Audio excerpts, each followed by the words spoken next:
This video is made for adult collectors because he's gonna spin me right round, baby, right round. I'm sorry. Who would you be without me, Prime? Time to find out.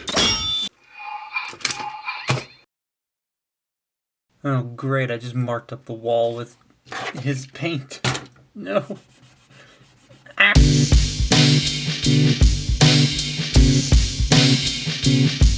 Yes, I know. Another animated Prime. I promise the next animated figure I'm gonna look at is not a Prime. I have it on the way. It's not an Optimus. So this one's very interesting.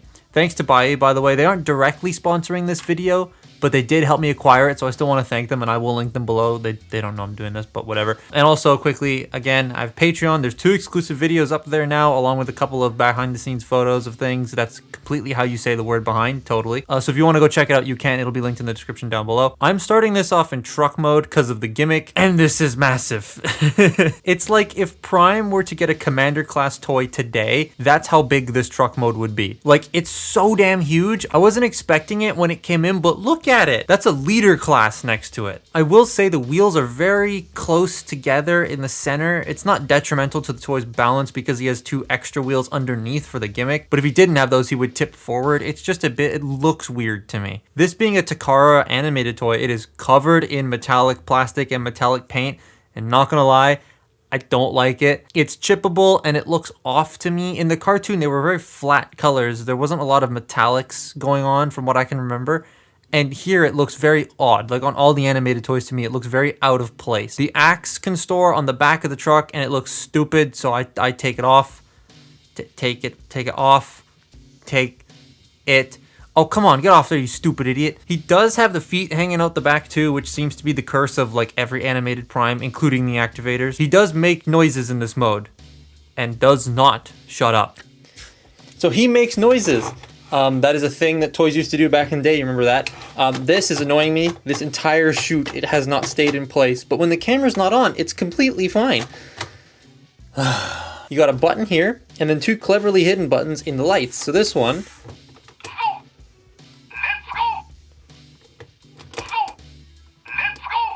That's the sound it makes. It says, which I don't know what that is. And then that's let's go. This one you press and... It makes like a truck noise. This one won't shut up. Stop it. Stop it. Stop.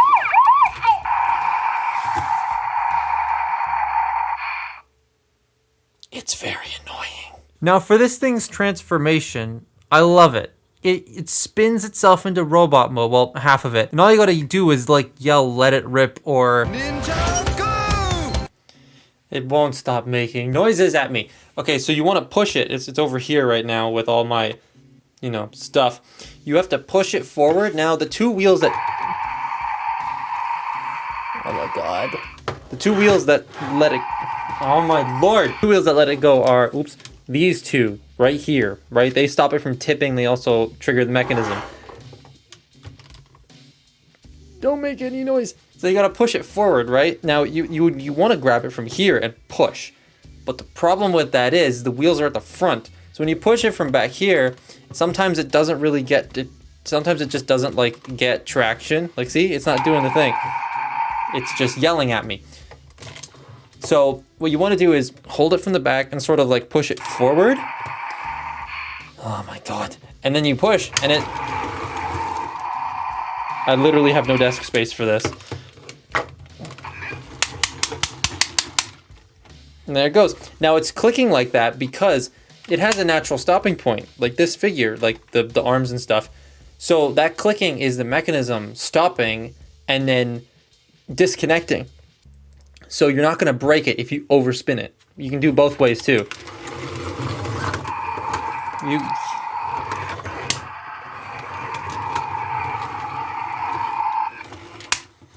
There you go. And it also makes all of that noise, which is very annoying. And then to continue, you just do normal leg things. Ah. I love this. I love how the collapsing point is a cleverly hidden button in the knee pad. Like, that's how it collapses. That's a very, very smart place to hide that little button there. I love that.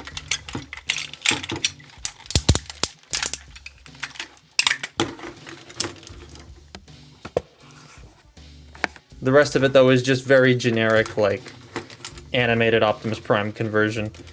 It's just... There we go. And there you have Big Boy. Now that's a Supreme Class toy. Look at it, it's still massive in this mode, and boy, does it not lose any bulk.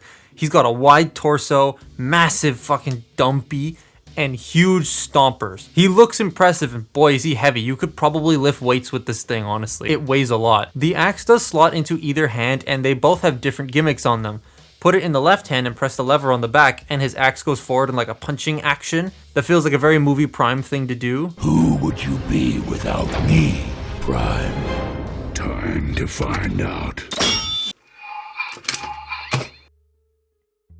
The other arm does two things. Slotting the axe and pressing the button in his wrist will make the axe spring to life. That's so cool, actually. Let's look at that in slow motion.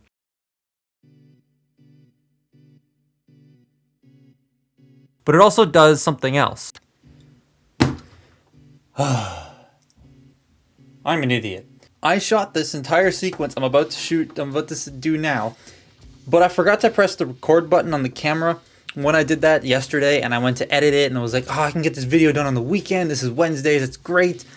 And I didn't hit record. I've been doing this for 6 years, I promise. Now, before I quickly go into that, I wanted to just mention that the Rise of the Beast, Mainline, Voyager Prime, and Rhinox have been spotted in the wild, and I like them. I like them a lot. I just want to point out quickly that this is bothering some people. He's smaller and less painted, but apparently these are supposed to be like $25 US as opposed to $35 US for Voyagers.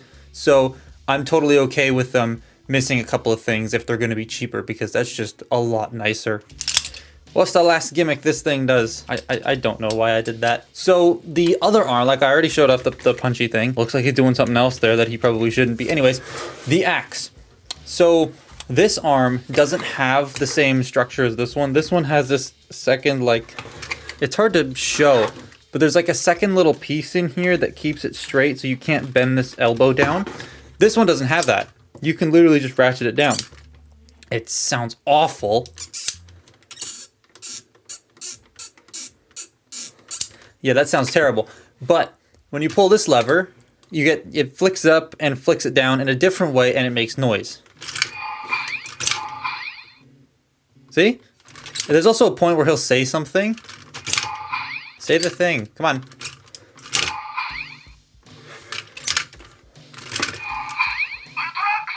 There you go. I don't know what he's saying, but he says a thing. And it is pretty powerful. Like, here's the new Dinobots. Let's just... It packs a punch.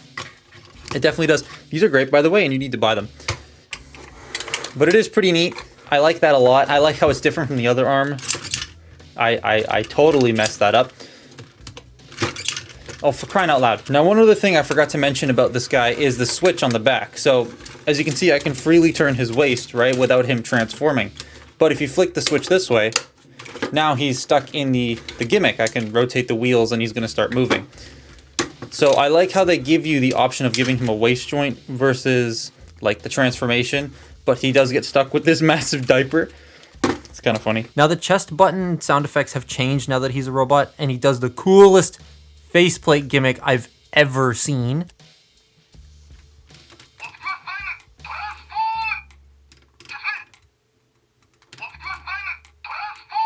Now, all that cool stuff does hinder one thing that a lot of people nowadays would consider vital to a toy: articulation. While I'm okay with this having pretty much nothing useful in articulation other than basic leg movement, it's not something you buy to pose.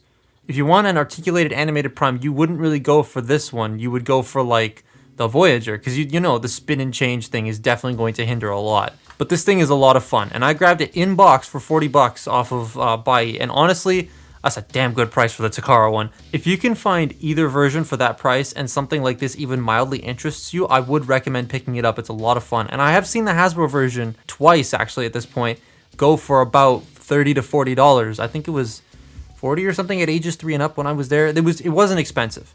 So you can definitely find it for a good price.